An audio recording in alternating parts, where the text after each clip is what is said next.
Hello, my dear friend. This is Grish Rawat. Welcomes you in your channel Marthasan classes. So, my dear friends, my dear students, today we are going to start a very important topic of class 11th and for the competitive level also. It is very important topic, that is stoichiometry.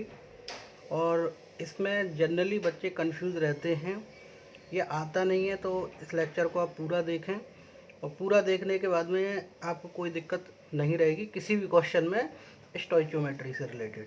चलिए तो lecture को start करते हैं दोस्तों। और start करने से पहले मैं आपसे रिक्वेस्ट करता हूँ कि आप मेरे चैनल को सब्सक्राइब कीजिए, कमेंट कीजिए, अगर कोई गलती होती है तो हमको बताइए, उसको इम्प्रूव करने की हम कोशिश करेंगे। आपको कोई भी क्वेश्चन होता है उसको कमेंट बॉक्स में ज़रूर पूछिए। तो चलिए दोस्तों स्टार्ट करते हैं आज का लेक्चर। देखिए हमने क्लास 10th में बैलेंसिंग पढ़ी हुई है अच्छी तरीके से, और balancing hit and trial method से पढ़ी है। ठीक है, आपको क्या करना है, दोनों तरफ नंबर ऑफ एटम्स को हर एक एलिमेंट के क्या करना है, बैलेंस करना है। तो यहाँ पर जो टर्म दे रखा है स्टोइचियोमेट्री, ये कुछ बैलेंसिंग से रिलेट करेगा। आपको दोनों तरफ अनबैलेंस इक्वेशन है, पहले इसको बैलेंस करना ही करना पड़ेगा। स्टोइचियोमेट्री में सबसे पहले इक्वेशन को बैलेंस करना पड़ेगा। यहाँ पर जो इक्वेशन मैंने लिखी है वो बैलेंस्ड इक्वेशन लिखी हुई है, आप देखें ज़रा यहाँ पर। तो देखिए हमने क्या किया, सबसे पहले हम जानेंगे कि स्टोइचियो जो वर्ड है उसका मतलब होता है एलिमेंट, और मेट्रॉन्स का मतलब होता है मेज़र। दोनों तरफ एलिमेंट्स का आप मेजर करेंगे, वो प्रॉपर्टी क्या क्या हो सकती है हम डिस्कस करेंगे कि क्या क्या चीज़ मेजर हो सकती है एक दूसरे के रेस्पेक्टिव में। तो देखिए हमने एक इक्वेशन यहाँ पर कंसिडर की। तो इक्वेशन हमने कौन सी ली, जैसे मान लीजिए ये N2 है, डाई नाइट्रोजन, ये हाइड्रोजन है, और इससे NH3 बना जिसको हम अमोनिया कहते हैं। क्या कहते हैं दोस्तों, इसको हम अमोनिया कहते हैं। चलिए अब हम क्या क्या पॉइंट इस इक्वेशन से, इसके बारे में क्या कंक्लूड कर सकते हैं। सबसे पहला कि N2 का एक मॉलिक्यूल है। भाई N2 क्या है, एक मॉलिक्यूल है। H2 के कितने मॉलिक्यूल हैं, यहाँ पर 3 मॉलिक्यूल हैं। और अमोनिया के कितने मॉलिक्यूल हैं, यहाँ पर 2 मॉलिक्यूल हैं। ये चीज़ क्लियर हो रही होगी। इसको हम 1 मोल मान सकते हैं, कुछ नहीं है इसके पीछे। ये 3 है तो इसको हम 3 मोल्स मान सकते हैं। ये 2 है NH3, यानी कि इसको हम 2 मोल मान सकते हैं। 1 मोल की वैल्यू हम जानते हैं कितनी होती है।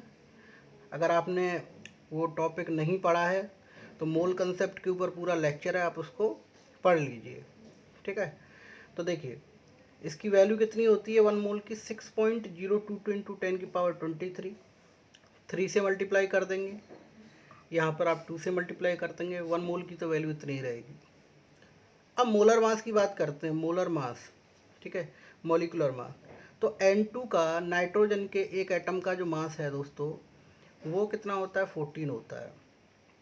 लेकिन 2 का कितना होगा यहाँ पर, 14 इंटू 2, क्योंकि N2 है तो ये 28 हो गया। H2 हाइड्रोजन का दोस्तों 1 होता है, यहाँ पर हाइड्रोजन है कितने, टोटल 6 हैं। तो कितने हो गए यहाँ पर हाइड्रोजन के एटम, यानी कि कितना मास हो गया, 6 ग्राम। उसी तरीके से NH3 का, नाइट्रोजन का कितना होता है 14, हाइड्रोजन का एक का एक, 3 का 3, यानी कि 17, और पीछे क्या लगा हुआ है, 2 लगा हुआ है, तो 17 इंटू 2 यानी कि 34। ये चीज़ हमें क्लियर हो रही होगी। पहले हमने देखा कि कितने कितने मॉलिक्यूल्स हैं, फिर हमने देखा कि मोल्स कितने हैं, फिर हमने देखा कि इनका मास कितना है, मॉलिकुलर मास। उसके बाद हम ये जानते हैं कि 1 mole under STP, standard temperature pressure, कितनी वॉल्यूम को ऑक्यूपाई करता है, 22.4 लीटर को। 1 मोल जो है अंडर STP कितने वॉल्यूम को ऑक्यूपाई करता है, 22.4 लीटर को। यहाँ पर मोल्स कितने हो गए आपके 3, तो वॉल्यूम भी मल्टीप्लाई बाई 3 हो जाएगी। यहाँ पर वॉल्यूम हो गई आपकी 2, तो वॉल्यूम भी मल्टीप्लाई बाई 2 हो जाएगी। अब मैं ये आपको क्यों पढ़ा रहा हूँ, ये आपको क्वेश्चंस में मैं लगा के दिखाऊंगा और बताऊंगा। इस पेज का बहुत इम्पोर्टेंस है, ये बहुत इम्पोर्टेंट पेज है आपके न्यूमेरिकल्स को सॉल्व करने के लिए, स्टोइचियोमेट्री के। आपके कॉम्पिटिटिव नीट और IIT लेवल में यहाँ से क्वेश्चंस पूछे जाते हैं, इसलिए ये काफ़ी इम्पोर्टेंट टॉपिक है। तो इसको ढंग से पढ़ें। पहले मैं क्वेश्चन समझाऊंगा, आप क्वेश्चन को अच्छी तरीके से समझिए, उसी से आपके आंसर यहाँ से निकल के आएंगे। क्वेश्चन कह रहा है कि how many grams of oxygen, पहले क्वेश्चन को पढ़िए फिर वहाँ से आंसर निकलेगा क्या क्या पूछा गया है। How many grams of oxygen are required, ठीक है, how many grams of oxygen are required to completely react with 0.200 gram of hydrogen. क्या क्वेश्चन ये कह रहा है कि कितने ग्राम ऑक्सीजन की ज़रूरत पड़ेगी पूरी तरीके से रिएक्ट करने के लिए हाइड्रोजन, और कब, जब हाइड्रोजन कितना हो, 0.200 ग्राम हो, कितना हो, 0.200 ग्राम हो, ठीक है। और क्या पूछा है कि पहले आप हाइड्रोजन का निकालेंगे, फिर उसके बाद में यहाँ पर to yield water also calculate the amount of water form. आपको दो चीज़ निकालनी है, यहाँ पर आपको यहाँ से क्लियर हो रहा होगा कि कितने ग्राम ऑक्सीजन की ज़रूरत पड़ेगी 0.200 ग्राम ऑफ हाइड्रोजन से रिएक्ट करने के लिए, यहाँ पर देखिए, और फिर कितने अमाउंट ऑफ वाटर फॉर्म होगा वहाँ से। तो थोड़ा सा कैलकुलेशन पे आते हैं। यहाँ पर दो चीज़ आपको दे रखी हैं, हाइड्रोजन और ऑक्सीजन। तो पहले आप ये देखिए कि हाइड्रोजन को और ऑक्सीजन को आपने कंबाइन किया, तो जब हाइड्रोजन और ऑक्सीजन कंबाइन हुए तो यहाँ से हमें क्या पता चल रहा है, क्या बना, वाटर बना। क्या क्या इन्फॉर्मेशन है हमारे पास, तो हमने इसको बैलेंस कर लिया, ठीक है। तो यहाँ 2 लगा दिया, यहाँ पर 2H2 हो गया। तो क्या इससे हमें इन्फॉर्मेशन मिली, हाइड्रोजन के कितने मोल्स हैं दोस्तों, 2 मोल्स हैं। ऑक्सीजन के कितने हैं, 1 हैं। इसके कितने, वाटर के 2 मोल्स हैं, ठीक है। इससे हमें कोई खास लेना देना नहीं है, क्योंकि मोल के रेस्पेक्ट में हमें कोई चीज़ पूछी नहीं है, लेकिन हमें मास पूछा है। क्या पूछा है, मास। तो जिसका मास पूछा, देखिए कि यहाँ पर हाइड्रोजन कितना है, 4 ग्राम है भाई, एक का 1 ग्राम और 4 हाइड्रोजन है तो 4 ग्राम हो गया। ऑक्सीजन कितना है यहाँ पर, 32 ग्राम है। क्लियर हो रहा है। एक ऑक्सीजन के एटम का मास कितना होता है, 16, और 2 हैं तो कितना हो गया, 32। तो वाटर कितना बना, है ना, H2O का होता है आपका 18 × 2 यानी कि 36 ग्राम। इस स्टेटमेंट का मतलब ये है कि जब 4 ग्राम हाइड्रोजन और 32 ग्राम ऑक्सीजन रिएक्ट करते हैं तो 36 ग्राम वाटर बनाते हैं, 36 gram of water is form. Clear है। लेकिन हमें यहाँ पर एक चीज़ देखनी पड़ेगी कि आप ये देखिए कि यहाँ पर हाइड्रोजन दे कितना रखा है आपको, 0.200 ग्राम, यानी कि अगर हाइड्रोजन 0.200 ग्राम है तो ऑक्सीजन कितने ग्राम होगी। जब हाइड्रोजन यहाँ पे 4 ग्राम था तो ऑक्सीजन 32 ग्राम थी, लेकिन यहीं पर अगर इसकी क्वांटिटी को, इसकी मात्रा को मैं कितना कर दूं, 0.200 ग्राम कर दूं, तो ये कितना हो जाएगा कंप्लीटली रिएक्ट करने के लिए। समझ में आ रहा होगा अच्छी तरीके से। तो यहाँ पर ये देखिए, क्योंकि ऑक्सीजन के रेस्पेक्ट में निकालना है, कितने ग्राम ऑक्सीजन की ज़रूरत पड़ेगी, तो जिसकी ज़रूरत पड़ेगी वो ऊपर, और दूसरा एलिमेंट क्या है, हाइड्रोजन, ठीक है। तो 32/4 ये तो इन्फॉर्मेशन है ही, ये तो हमें मालूम है, लेकिन हमें निकालना कितने में है, हमें निकालना है 0.200 ग्राम में। कितने में निकालना है, 0.200 ग्राम में निकालना है। तो इसको आप सॉल्व करेंगे तो 1.6 ग्राम ऑफ ऑक्सीजन की आपको ज़रूरत पड़ेगी। दोस्तों क्लियर हो गया होगा। क्वेश्चन फिर देख लीजिए, काफ़ी इंपॉर्टेंट है कि जब 4 ग्राम हाइड्रोजन था तो ऑक्सीजन कितना था, 32 ग्राम। तो अगर यहाँ पर मैं हाइड्रोजन को 0.200 ग्राम कर देता हूँ तो ऑक्सीजन कितना चाहिए, तो ऑब्वियस सी बात है घटेगा, क्योंकि जब 4 ग्राम था तो ये 32 ग्राम था, ये 0.200 था, तो ये कितना होगा, ये पूछा है। पहला क्वेश्चन क्लियर हो गया होगा। दूसरा पूछा है कि चलिए बताइए कितना पानी बनेगा, है ना। पहले कितने ऑक्सीजन की ज़रूरत पड़ेगी, अब कितना पानी बनेगा किसमें, अगर हाइड्रोजन की जो अमाउंट है वो 0.200 है। तो अब यहाँ पर क्या आ जाएगा, ये पूछा है तो 36, क्योंकि वाटर का H2O का जो मॉलिक्यूलर मास है वो कितना है, यहाँ पर 36 है, 36/4।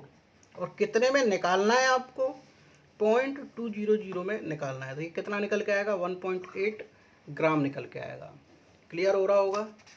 चलिए, काफ़ी इम्पोर्टेंट है ये आपके कॉम्पिटिटिव लेवल से, तो ये आपको सीखना पड़ेगा, ये प्रैक्टिस से आएंगे और बार बार फिर देखिए वीडियो को तो आपको और ज़्यादा क्लियर होगा। चलिए एक और क्वेश्चन लेते हैं। ये आपको मास के टर्म्स में दिया गया था कि कितने ग्राम ऑक्सीजन की ज़रूरत पड़ेगी। अब वॉल्यूम के टर्म में क्वेश्चन करेंगे कि what volume of oxygen at STP can be produced by 6.12 gram of KClO3 according to the reaction 2 KClO3 2 KCl plus 3O2। Question समझे कि आपको वॉल्यूम पूछी गई है किसकी, ऑक्सीजन की स्टैंडर्ड टेम्परेचर प्रेशर पे, जब इसकी अमाउंट कितनी है, कितनी अमाउंट है आप ये देख लीजिए। 6 ऑक्सीजन की अमाउंट कितनी हो, जब ऑक्सीजन की अमाउंट 6.125 ग्राम हो, कितनी हो 6.125 ग्राम हो, तो उसकी वॉल्यूम कितनी होगी। इतने ग्राम मास पे, कितने 6.125 ग्राम मास पे वो कितनी वॉल्यूम को ऑक्सीजन ऑक्यूपाई करेगा। चलिए आपको एक रिएक्शन दे रखी है, इसको समझते हैं कि आपको दे रखा है 2 KClO3 दे रखा है पोटेशियम क्लोरेट, इसको हीट किया तो 2 KCl + 3O2 बना। तो यहाँ से हमें एक बेसिक इन्फॉर्मेशन मिली कि इसके 2 मोल्स हैं, इसके 2 मोल्स हैं, और यहाँ पर ये देखिए ये जो ऑक्सीजन है इसके कितने मोल्स हैं, यहाँ पर इसके 3 मोल्स हैं। कितने मोल्स हैं, 3। अब एक चीज़ देखें कि इसका मॉलिक्यूलर मास कितना होगा KClO3 का, इसको निकाल दीजिए। K का कितना होता है 39 होता है, Cl का 35.5 होता है, और ऑक्सीजन का कितना होता है दोस्तों 16 × 3, क्योंकि O3 है, ऑक्सीजन के कितने एटम है 3 है। तो यहाँ पर आप देख सकते हैं कि 2 × है ना, यहाँ पर 122.5, क्योंकि ये 2 मोल थे तो इससे मल्टीप्लाई हो गया। तो KClO3 का पोटेशियम क्लोरेट का जो मास हो गया टोटल, वो कितना हो गया 245 ग्राम हो गया। ठीक है, अब बात ये हो रही है कि यहाँ पर ये देखिए ऑक्सीजन, यहाँ पर देखिए जब मास कितना था 245 ग्राम था, तो ऑक्सीजन के कितनी वॉल्यूम, ठीक है ना, प्रोड्यूस हो रही थी, यानी कि 3 मोल, और 1 मोल कितने को ऑक्यूपाई करता है 22.4 लीटर को। लेकिन इतने ग्राम मास पर, जब मास इतना था 245 ग्राम था, तो कितनी वॉल्यूम यहाँ पर प्रोड्यूस हुई, यानी कि 3 मोल वॉल्यूम बनी ऑक्सीजन की, यानी कि 3 × 22.4। लेकिन आपको ये बताना है कि जब मास इतना नहीं, जब मास 6.125 ग्राम हो तो ऑक्सीजन की वॉल्यूम कितनी होगी। चलिए और देखते हैं यहाँ पर। तो बहुत सिंपल तरीके से जैसे हमने पहले किया था, यहाँ पर देखिए तो आपको वॉल्यूम निकालनी है, वॉल्यूम कितने में निकालनी है 6.125 में। तो टोटल मास आपका कितना दे रखा है 245। जब 245 था तो वॉल्यूम कितनी थी 3 × 22.4, लेकिन आपको निकालनी कितने में है, आपको निकालनी है 6.125 में। क्लियर हो रहा होगा ये आपको ये निकालना है, सब कुछ समझाया हुआ है। तो आपकी यहाँ पर जो वॉल्यूम निकल के आएगी एसटीपी पर, वो निकल के आएगी 1.68 लीटर। क्लियर है, यानी कि जब मास आपका 6.125 ग्राम था, तो जो ऑक्सीजन की जो वॉल्यूम थी, जो ऑक्सीजन कितनी वॉल्यूम को ऑक्यूपाई करेगा इस मास पे, दैट इज 1.68, ठीक है, लीटर। क्लियर हो गया होगा कि जब एक मोल था तो 1 मोल पर 22.4 करता है, लेकिन यहाँ पर कितने मोल्स प्रोड्यूस हो रहे हैं, आपको ये चीज़ क्लियर हो रही होगी कि जब 245 ग्राम जब मास कितना था 245 ग्राम था, तो ऑक्सीजन, यहाँ पर ऑक्सीजन की कितनी वॉल्यूम हो रही थी 3 × 22.4, यानी क्योंकि 3 मोल बन रहे थे। लेकिन जब ये मास घटाकर कितना कर दिया जाए 6.125 कर दिया जाए, तो यहाँ पर आपकी वॉल्यूम कितनी निकल के आएगी दोस्तों 1.68। ठीक है, क्लियर हो गया होगा, अच्छी तरीके से समझ में भी आ गया होगा। चलिए एक और क्वेश्चन करते हैं। यहाँ पर दे रखा है कि कैल्शियम कार्बोनेट है CaCO3। कैल्शियम कार्बोनेट आप जानते हैं CaCO3 रिएक्ट करता है एक्वस HCl के साथ में according to the reaction. CaCO3 है ये रिएक्ट कर रहा है किसके साथ में HCl के साथ में। यहाँ पर ये देखिए क्या बना रहा है CaCl2, ये तो इक्वेशन में दिया हो रहा है कैल्शियम क्लोराइड CO2 और H2O। आपको ये बताना है कि what mass of CO3 is required to react completely with 25 ml of 0.75 MHCl। काफ़ी इंपॉर्टेंट क्वेश्चन है, थोड़ा डिफिकल्ट भी है, आपके NCERT का भी है। और देखिए NCERT के जो क्वेश्चन हैं उनको आप बिल्कुल भी हल्के में ना लें, क्योंकि अगर आपने NCERT अच्छी तरीके से की हुई है तो आपकी नीट और IIT के क्वेश्चन सारे उसी में से आते हैं। आप इस तरीके से जान लीजिए, ठीक है। तो आपको कुछ भी बाहर करने की ज़रूरत नहीं है, उसी को बार बार करने की ज़रूरत है। तो आपको यहाँ से पूछा क्या गया है, आपको पूछा गया है कि वाट मास ऑफ कैल्शियम कार्बोनेट, कितने मास ऑफ कैल्शियम कार्बोनेट की ज़रूरत पड़ेगी रिएक्ट करने के लिए पूरी तरीके से, जब वॉल्यूम कितना हो, वॉल्यूम 25 ml हो। अच्छा, उसके बाद देखिए ये टर्म दे रखा है 0.75 m। मोलैरिटी जो दे रखी है वो कितनी दे रखी है, आप यहाँ पर खुद देख लीजिए कि जो मोलैरिटी दे रखी है वो 0.75 मोल्स दे रखी है।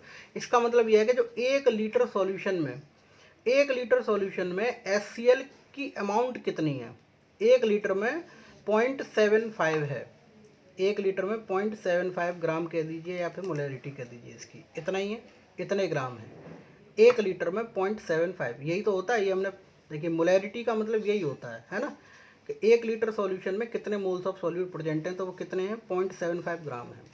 तो आपको यहाँ पर क्या क्या दे रखा है, देखिए M दे रखा है, W आपको नहीं दे रखा है, और मोलर मास आप निकाल सकते हैं HCl का, ठीक है, क्योंकि HCl के लिए यूज़ किया है। तो HCl का Cl का कितना निकल के आता है आपका 35.5 + 1 दैट इज इक्वल टू 36.5, ठीक है।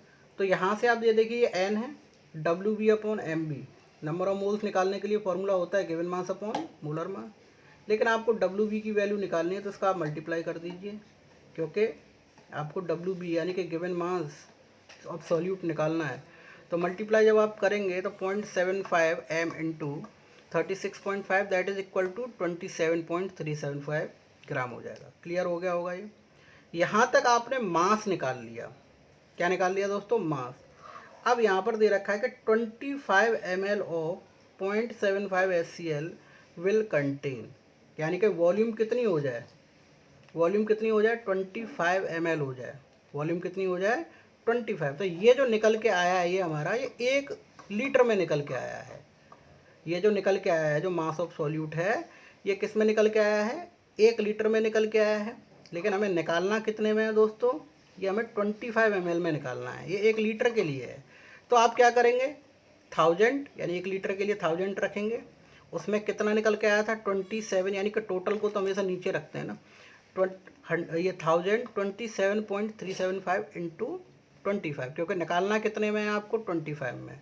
तो कितना निकल के आया यहाँ पर, ये देखिए कितना HCl निकल के आया, कितना HCl कंटेन करेगा 0.6844 ग्राम, यानी कि जब वॉल्यूम कितनी हो जाए 25 ml हो जाए तो देखिए कितना यहाँ पर HCl का मास होगा 0.6844 ग्राम होगा। अब 0.6844 gram react completely with calcium carbonate, यानी कि कितने ग्राम 0.684 ग्राम जो HCl है वो कम्प्लीटली किसके साथ रिएक्ट करेगा, कैल्शियम कार्बोनेट के साथ। तो यहाँ पर ये देखिए कि इक्वेशन में देखें ज़रा कि 2HCl दे रखा है ना, 2HCl। तो देखिए HCl का जो मास निकल के आया था आपका 36.5 था, लेकिन ट्वाइस है तो मल्टीप्लाई बाई 2 कर देंगे दैट इज 73। और कैल्शियम कार्बोनेट का भी आप निकाल दीजिए, क्योंकि इसी का निकालना है आपको। तो कैल्शियम कार्बोनेट का, कैल्शियम का 40, कार्बन का 12, ऑक्सीजन का कितना हो जाएगा 16 into 3 that is equal to 100 gram, ठीक है। तो यहाँ पर रख दीजिए, और निकालना कितने में है 0.6844 ग्राम में निकालना है। तो आपका ये आंसर निकल के आएगा दोस्तों 0.9375 ग्राम। देखिए दोस्तों टॉपिक जो है काफ़ी इंटरेस्टिंग है, काफ़ी इम्पोर्टेंट है। जब तक आप इसके क्वेश्चंस बहुत ज़्यादा नहीं लगाएंगे, आपको वैसे मैंने जो कंसेप्ट हैं इसके वो पूरे क्लियर कर दिए, इन्हीं कंसेप्ट से सारे क्वेश्चंस होंगे, लेकिन जितने क्वेश्चंस ये हैं वो सफिशिएंट नहीं है। तो उसके लिए आपको और ज़्यादा क्वेश्चंस लगाने पड़ेंगे, तभी आपके कंसेप्ट और ज़्यादा क्लियर हो पाएंगे, क्योंकि टॉपिक थोड़ा सा घुमावदार है, इतना आसान टॉपिक नहीं है कि कोई भी इसको ग्रैप्स कर ले। तो मैं आशा करता हूँ जो मैंने आज आपको पढ़ाया है वो सारी चीज़ें आपको क्लियर हुई हैं। धन्यवाद, और मेरे चैनल को सब्सक्राइब कीजिए, इसी तरीके से मैं आपके लिए वीडियो लाता रहूँगा। आपका दिन शुभ हो।